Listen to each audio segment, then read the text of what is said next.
오늘 다 함께 보실 하나님 말씀은 사도행전 4장 12절입니다. 사도행전 4장 12절입니다. 제가 대신 읽어드리겠습니다. 다른 사람 안에는 구원이 없나니 하늘 아래에서 우리를 구원할 다른 어떤 이름도 주께서 사람들 가운데 주지 아니하셨느니라 하였더라.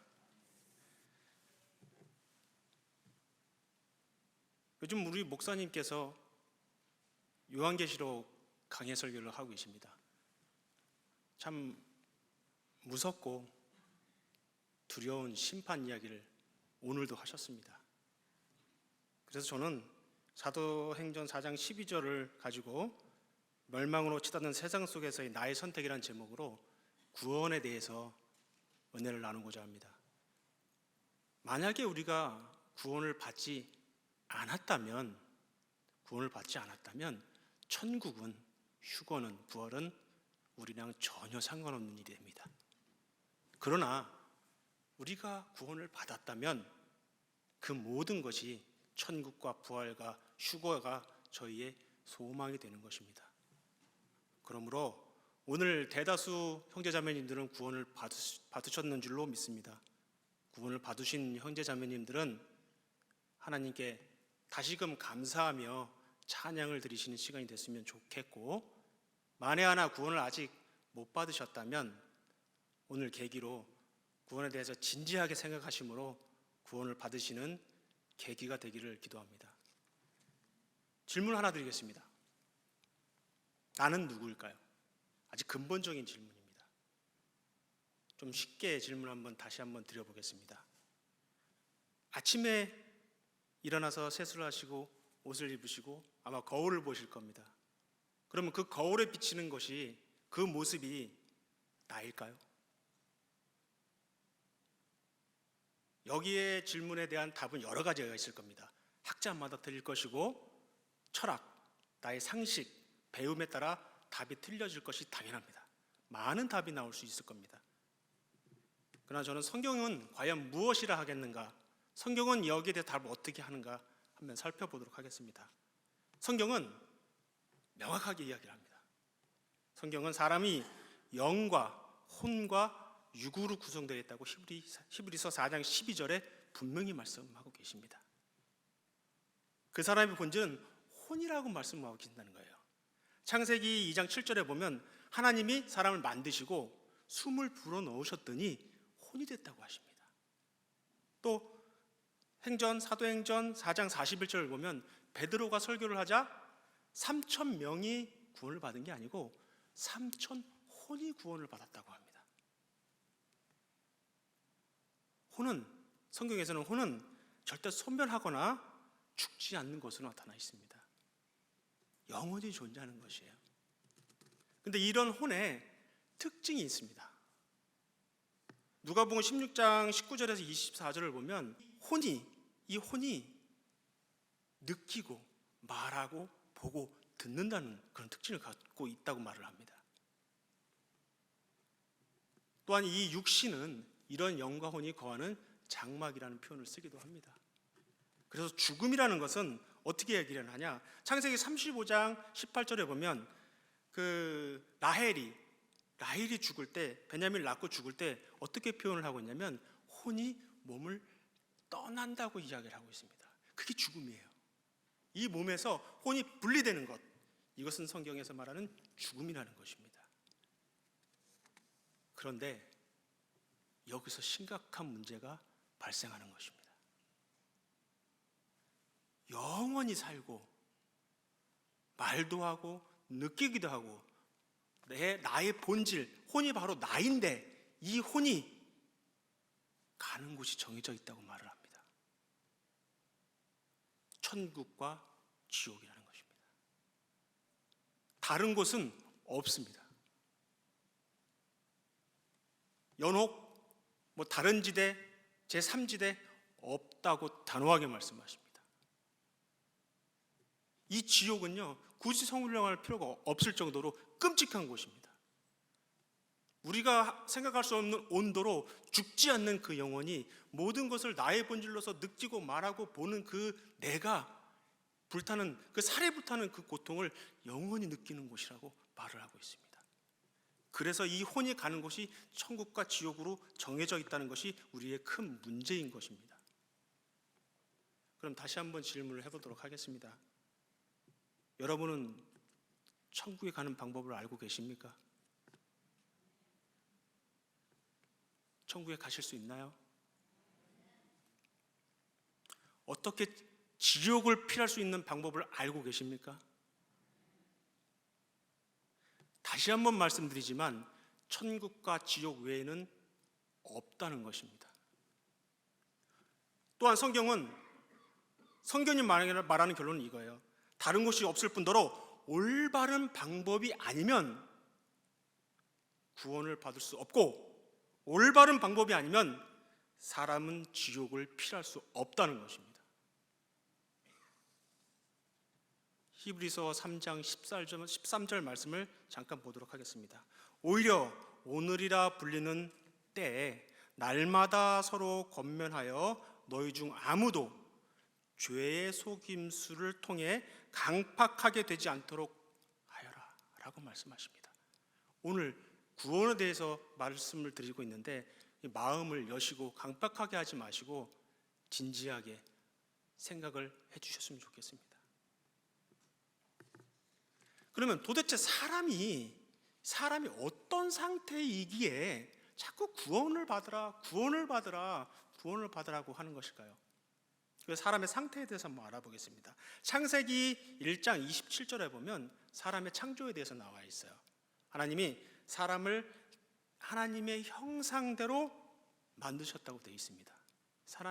이게 하나님의 형상, 이 모습이 아니고 하나님의 성품대로 그렇게 사람을 창조하셨어요. 그렇게 아담과 이브를 창조하셨는데 그 창조 당시에는 아담과 이브는 죄가 아예 없는 상태입니다. 죄라는 것 자체를 몰랐어요. 그렇기 때문에 하나님과 아무런 거리낌 없이 교제를 나눌 수 있었고요. 그다음에 부끄러움도 없었고요. 아무런 그들을 교제를 막을 수 있는 아무것도 없었던 겁니다. 그런데 아시는 것과 같이 뱀이 이브를 유혹하고 이들을 타락시켜 버립니다. 하나님이 먹지 말라고 한 선과 악을 아는 나무의 열매를 까먹게 된 거예요. 하나님의 명령에 불순종함으로 죄가 들어오게 됩니다. 그렇게 하나님의 목적대로 완벽하게 만들어 놓은 그들의 그 성품, 하나님의 그 성품의 그 창조물에 훼손이 간 거예요. 죄가 들어와 버린 겁니다. 그래서 하나님께서 그렇게 완벽하게 창조하신 그 모습대로 자손을 낳고 잔손을 낳고 번성해야 하는데, 창세기 5장 3절에 보면 아담은 하나님의 형상이 아닌 자신의 형상대로 그렇게 후손들을 낳았다고 이야기를 하고 있어요. 훼손된 하나님의 형상대로 아닌 자신의 형상대로 자손들을 낳았다고 기록하고 있습니다. 그렇게 아담의 후손들은 훼손된 아담의 그 형상대로 자손들을 계속 자손을 낳으면서 그렇게 번성하게 됩니다. 간단한 예를 들면 이런 거예요. 제가 굉장히 좋은 물건을 개발을 해냈어요. 그래서 공장을 짓고 그 물건을 만들면 대박이 날 그런 획기적인 물건을 만들었어요. 근데 그 물과 비슷한 판매를 하는 라이벌 경쟁업체에서 나를 망하게 하고자 몰래 저희 공장에 들어와서 그 금형에다가 스크래치를 낸 거예요. 그리고 그 금형 제품을 만드는 그 프로그램에다, 성분을 섞는 프로그램에다 버그를 심었다고 생각해 보십시다. 그러면 그 공장에 돌아가면서 제품이 나오면 어떻게 될까요? 나오는 족족 다 불량이 나오게 되는 겁니다. 그 공장에서 나오는 모든 제품은 다 불량이에요. 그렇지 않겠습니까? 동일합니다. 아담이 처음에 죄를 지어서 그 하나님의 형상이 훼손된 이후에 아담의 자손으로 나온 사람들은 다 죄인으로 나오게 되는 것입니다. 여기 아담의 자손 아니신 분 계신가요? 그러므로 모든 지구상의 인류는 다 죄인인 것입니다. 영적으로 죽은 상태에 놓이게 되었고요, 육신적으로도 정말 죽게 됐습니다. 요한 1서 3장 10절에서는 그런 상태를 하나님의 자녀에서 마귀의 자녀가 됐다고 표현을 해주세요. 또한 에베소서 2장 3절에는 진노의 자녀가 됐다고 그렇게 기록을 하고 계십니다. 그런데 이렇게 됐더라도 하나님께서 만약에 그 공장 사장이 전데 조금 이렇게 됐어도 싸게 팔면 되지 괜찮아. 아니면 하나님께서 우리 후손들 보고 너희들이 직접 죄 지은 게 아니니까 용서하고 넘어갈 수도 있지라고 하셨으면 좋을 텐데, 우리 하나님은요 의로우시고 공의로우셔서 죄를 티끌만큼도 보지 못하신다는 거예요. 이건 무엇을 의미하냐? 죄는 반드시 심판하신다는 겁니다. 그것이 크든 작든 반드시 심판하신다는 거예요. 여기서 우리의 문제가 심각해지는 겁니다. 노아 때를 보십시오. 노아의 식구 8명만 빼고 전 지구적으로 모든 인류가 다 멸절했습니다. 다 죽었어요. 수십억이 죽었습니다. 단 8명만 빼고. 하나님의 심판은 두렵고 무서운 것입니다. 오늘 오전에 목사님 설교 다 들으셨을 줄로 알고 있습니다. 하나님의 그 맹렬한 진노의 포도즙들 심판을 보십시오. 하나님은 두려운 분이십니다. 하나님은 심판하시는 분이에요. 하나님은 죄를 티끌만큼도 보지 못하는 분이시고, 하나님은 원수 갚아주시는 분이십니다. 정말 무서운 분이세요. 이렇게, 그런데 문제는 뭐냐? 우리가 다 죄인이라는 것입니다. 근데 이렇게 이야기를 하면 믿지 않는 분들은 이렇게 얘기를 하실 수도 있어요. 그래도 사람들이 착한 일을 많이 하지 않느냐. 또 그러면 죄 짓지 않으려고 그러면 산에라도 들어가야 되나? 다시 한번 설명드리겠습니다. 다시 한번. 본질적으로 우리는 다 훼손된 아담의 자손인 것입니다. 이미 유죄가 확정된 사람들이라는 거예요. 우린 죄인이에요. 태어나면서 다 죄인으로 태어난다는 겁니다. 여기에 대해서, 이 죄에 대해서 하나님 또 성경에 명확하게 기록을 해주셨어요. 예레미야 13장 23절 아주 명확하게 예를 들어 설명해 주셨습니다. 포범이 있어요. 포범들 다 아시죠? 포범 무늬가 있습니다. 이 포범이 자기가 무늬가 싫다고 하면 그 무늬를 바꿀 수 있겠느냐는 거예요. 흑인이 내 피부가 새카매, 너무 싫어, 백인이 되고 싶어. 그 피부색을 자기가 바꿀 수 있느냐라고 질문하고 계십니다. 불가능하다는 겁니다. 죄 문제도 그렇다는 거예요. 다시 태어난다? 여기에 대해서 한번 생각을 해봤습니다. 예를 들어서 표범이 자기 어미 뱃속으로 다시 들어간다고 생각해 보시죠. 그리고 다시 태어났어요. 뭐가 나옵니까? 표범이 나오는 거예요. 동일하게 우리가 어머니 뱃속에 만에 하나 들어갈 수 있다 하더라도, 우리가 사람 어머니 뱃속에 들어가서 다시 태어난다라도 우리는 죄인인 거예요. 표범은 표범을 낳고요, 고양이는 고양이를 낳고요, 죄인은 죄인을 낳습니다. 결국은 사람의 방법으로는 이 죄를 없애기가 불가능하다는 겁니다. 이게 결론입니다. 다 심판받을 수밖에 없다는 결론인 겁니다. 그런데 하나님은 또 이런 심판에 대해서 우리에게 알려주시기 위해서 구약에 율법을 주셨습니다. 레위기 1장 2절에서 17절을 보면, 죄 지은 사람은 그 죄를 용서받기 위해서 양을 가지고 왔어야 돼요. 양이나 염소나 소나. 그리고 그것을 끌고 와서 직접 그 양이나 소나 그 양에게 자기 죄를 양은 죄가 없어요. 그 죄 없는 양에 대해 자기 죄를 전가를 시킵니다. 안수를 해요. 그리고 직접 그 안수를 하고 갖고 온 그 동물을 가져온 사람은 직접 그 양을 죽입니다. 직접 죽입니다. 그리고 피를 받아다가 제사장에게 건네주게 됩니다. 그리고 또한 그 사람은 그 양을 그대로 끝나는 게 아니고 다 분해를 해요. 가죽을 벗기고 내장을 분리하고 다 분해를 해서 제사장 역시 갖다 주게 됩니다. 그럼 제사장은 그걸 가져다가 제단 위에서 다 불살라 죄를 만들어 버립니다. 여기서 하나님이 말하고 싶으셨던 것은 무엇이냐? 죄를 지으면 죽는다. 죄 때문에 죽을 수밖에 없다. 그러나 그게 끝이 아니고 죄 후에 심판 후에 영원한 지옥불 속으로 들어간다라는 것을 시청각 교재를 주시며 가르쳐 주셨던 겁니다. 그렇지, 그거는 옛날 일이잖아요. 구약 때 일이잖아요. 아닙니다.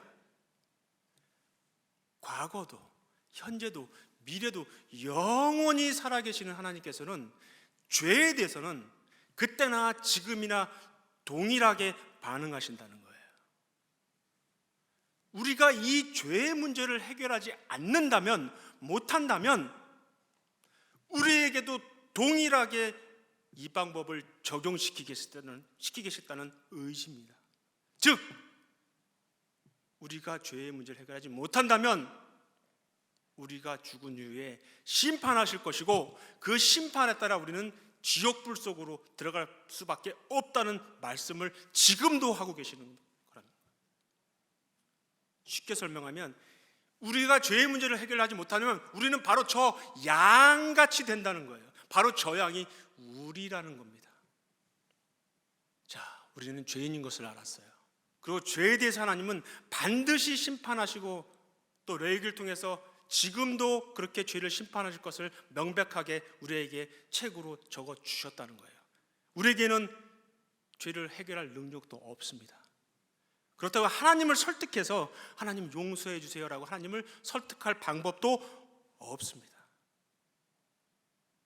우리는 희망도 없습니다. 유죄는 이미 확정되어 있습니다. 이대로 죽는다면 우리는 100% 지옥으로 갈 수밖에 없는 상황에 놓여 있다는 겁니다. 마치 우리는 죄를 짓고 사형 선고를 받은 사형수와 같은 그런 신세에 있다는 거예요. 언제 사형이 집행될지 모르는 우리는 사형수라는 거예요. 그런데 여기서 더욱 무서운 일이 벌어집니다.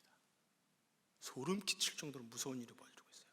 바로 우리가 이런 사형수인데 언제 사형이 집행되더라도 억울할 게 없는 범죄자인데 이런 우리 죄인들이 아는지 모르는지 애써 외면한 건지는 모르겠지만 그렇게 아무렇지도 않게 오히려 하나님에게 용서를 비는 것이 아니라 우상을 찾고 사람이 보기에도 악한 일을 행하며 하나님의 진노 위에 진노를 쌓고 있다는 거예요. 하나님이 그렇게 미워하신다고 적어주신, 기록해 주신 동성애, 공산주의, 우상숭배, 죄에 죄를 더하고 있다는 거예요. 어떻게 하려고 이런지를 모르겠습니다. 그렇게 아무 일도 없었다는 듯이 시집가고 장가가고 사고 팔고 행복하게 천년 만년 살 것처럼 그렇게 살고 있다는 겁니다. 노아의 때처럼, 소돔 때처럼. 이게 모든 인류의 운명입니다. 바뀔 수 없는 운명입니다.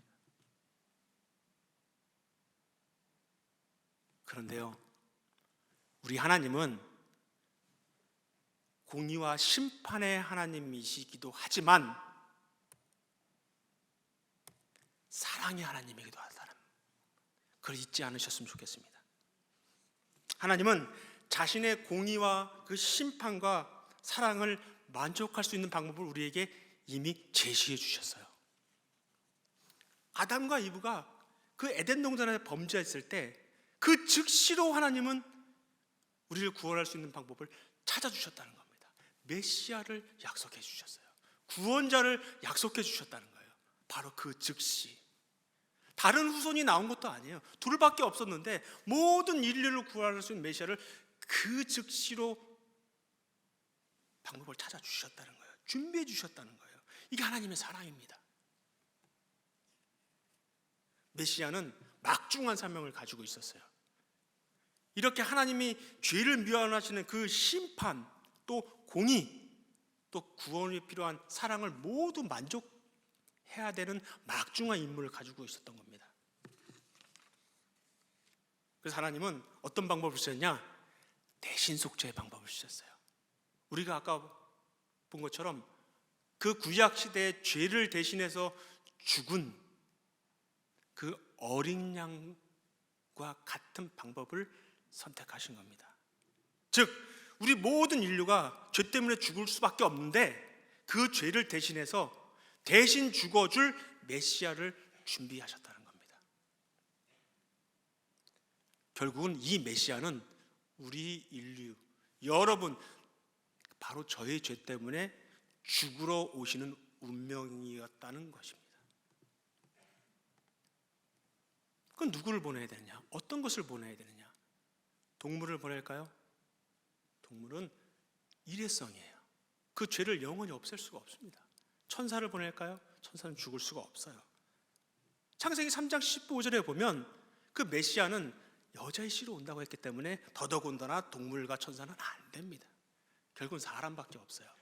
그러나 사람은 아까 보신 것처럼 모든 인류가 죄인이에요. 죄인이 죄인을 구원할 수는 없습니다. 방법이 없어요. 그래서 하나님은 최종적으로 자신의 독생자를 보내기로 하셔서 보내셔서 완벽한 희생물을 삼으셔서 인류의 모든 죄를 지게 하십니다. 그렇게 하나님은 십자가에서 예수님을 하나님의 공의와 죄에 대한 심판의 분노를 모두 쏟아부어 그 당시에는 예수님은 그 십자가 안에서 오로지 100% 순수한 죄덩어리가 되시는 거예요. 그렇게 예수님은, 구원자 예수님은 죄가 없으시나 하나님의 어린 양으로 우리 과거와 현재와 미래의 죄를 대신해서, 그렇게 인류의 모든 죄를 대신해서 대신 죽으셨어요. 대신 속죄를 이루신 겁니다. 인류의 죄, 여러분의 죄, 내 죄를 위해서 그렇게 예수님은 십자가에서 고난받으시고 수치받으시고 피와 물을 다 흘리시며 그렇게 돌아가신 것입니다. 그렇게 돌아가시기 전에 다 이루었다 하시며 성전의 휘장이 위에서 아래로 찢어지면서 은혜의 신약의 시대를 열었던 것입니다. 은혜로 구원받을 수 있는, 믿음으로 구원받을 수 있는 신약 시대를 여셨던 겁니다. 이렇게 예수님은 죽으시면서 끝나신 게 아니에요. 우리 예수님은요, 그렇게 죽으시고 사흘 만에 다시 부활하셔서 부활의 소망이 되셨어요. 또한 하늘로 올라가셔서 다가오실 예수님을 기다리는 우리들에게 휴거의 소망이 되셨어요. 이거는 아까 우리가 본 포범이 사자가 되고 싶다고 해서, 이 무늬를 없애고 싶다고 해서 불가능한 것, 또 흑인이 백인이 되고 싶다고 해서 되지 못한 그 기적이 이루어진 것과 같은 겁니다. 표범이 사자가 됐고요, 흑인이 백인이 된 것입니다. 진노의 마귀의 자녀에서 하나님의 자녀로 바뀐 것이고요, 진노의 자녀에서 우리는 하나님의 자녀로 바뀐 거예요. 다시 태어난 겁니다. 고린도후서 5장 17절에 얘기하시는 것처럼 우리는 새로운 창조물이 된 거예요. 하나님에 의해서 기적이 이루어진 것입니다. 바로 이 예수님을 믿는 것이 구원입니다. 바로 이 예수님 믿을 때에 우리는 은혜로 거저 구원을 받게 되는 것입니다. 그러면 구원을 받으면 어떤 점이 좋을까요? 구원을 받으면 구원을 받는 즉시 성령님은 우리 마음속에 들어오세요. 우리 안에 들어오셔서 우리를 봉인하세요. 봉인이 뭘까요? 쉽게 얘기하면 이거예요. 봉인, 하나님 거라는 거예요. 우리 안에 들어와서 우리한테 딱 봉인하시고 하나님 거, 하나님이 우리한테 얘기하시는 거예요. 모든 인류나 모든 사탄마귀한테 이 사람은 내 거. 그게 봉인이에요. 하나님이 내 거라고 했는데 누가 뺏어가겠습니까? 하나님이 봉인했는데 누가 그 봉인을 풀 수 있겠습니까? 구원받는 자는 하나님 겁니다. 하나님의 자녀가 되는 거예요. 그렇게 구원받으면요, 지옥은 더 이상 이 7년 환란, 지옥, 포도주 심판 이런 것은 저랑 전혀 상관이 없는 일이 되는 겁니다. 전혀 상관이 없어요. 또한 살아서 예수님이 오시면 저는 살아서 휴거가 될 그런 소망으로 예수님을 기다리게 될 수 있다는 거예요. 또한 우리가 예수님 오기 전에 죽었어요.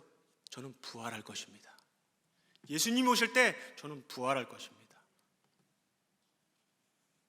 그리고 천년왕국이 끝나고 새하늘과 새 땅이 되면 저는 예수님과 이 우주를 같이 다스리는 하나님의 본성에 속한 자가 될 거예요.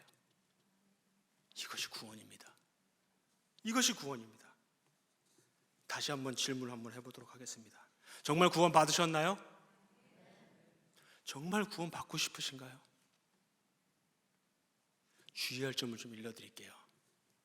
죄송하지만 교회에 1000년, 만년, 10만 년을 다닌다고 해도 구원 못 받습니다. 성경을 통째로 외운다고 해도 구원 못 받습니다. 부모님이 목사, 구원 못 받습니다.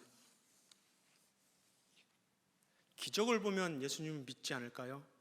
아까도 말씀드렸지만 거지와 나사로 이야기를 기록해 주고 계세요. 이 나사로가 그래요. 거지가 죽었는데 지금 나는 이렇게 지옥에서 너무 뜨겁고 살이 불타는 고통을 받고 있는데 저 죽은 거지가 다시 살아서 가서 내 형제들에게 이런 곳 지옥이 있다고 얘기해 주면 그들이 구원받지 않을까요? 라고 이야기를 하지만 아니라고 말씀하고 계신 거예요.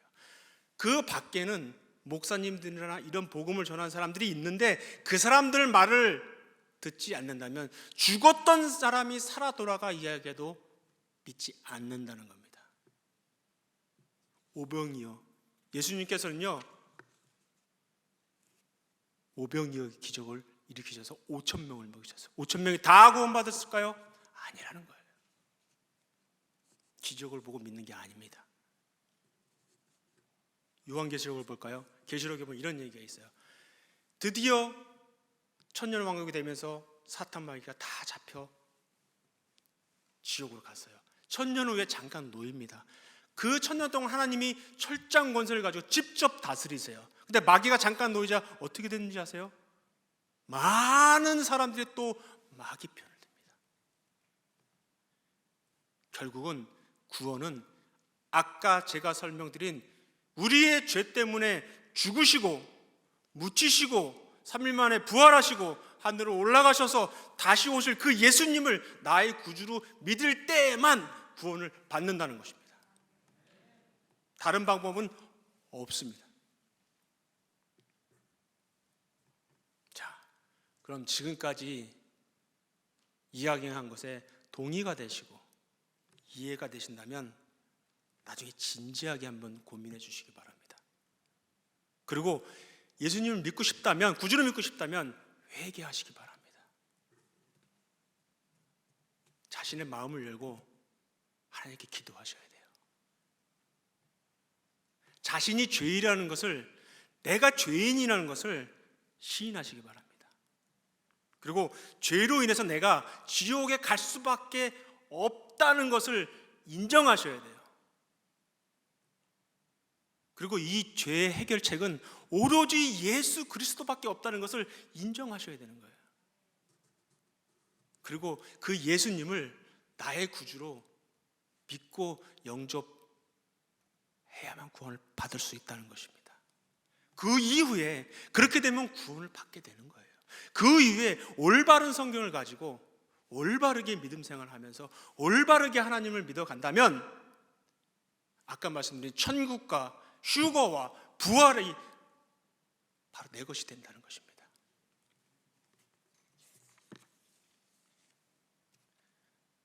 결론 드리겠습니다. 지금까지 저는 사람의 상태와 하나님의 심판과 구원의 방법을 설명드렸어요. 이제 한 가지 남았습니다. 여러분들이 선택하셔야 합니다. 그런데 선택에는 두 가지 무리가 있어요. 올바른 것을 선택한 무리가 있고요, 올바르지 않은 것을 선택한 무리가 있습니다. 그런데 그 올바르지 않은 것을 선택한 무리에는 또 아무것도 선택하지 않은 자들도 들어간다는 거예요. 결론은 모든 사람들은 선택을 할 수밖에 없다는 겁니다.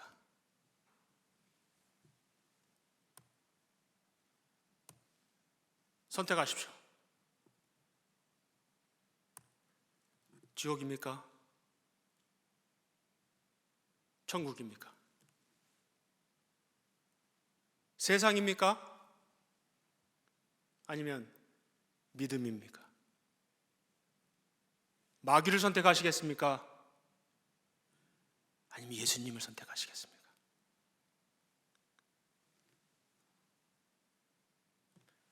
명심해야 될 것이 하나 있습니다. 정말로 명심해야 될 것이 하나 있습니다. 그 선택에 대한 보상이 주어지는데 그 보상이 기쁨이든 안식이든 고통이든 분해서 이를 갈미든 바로 여러분들이 선택한 그곳에서 1000년, 만년, 10만 년? 아니요. 영원히 지게 된다는 것입니다. 영원히. 여러분들의 선택은 무엇입니까?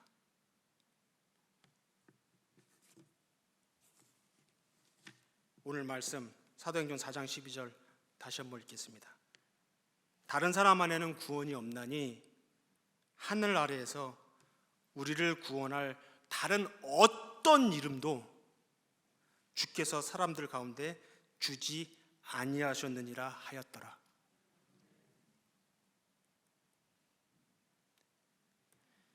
인생 가운데 가장 중요한 선택은 예수 그리스도를 나의 구주로 믿는 바로 그것입니다. 시간이 촉박하다는 것을 잊지 마시기 바랍니다. 기도하겠습니다.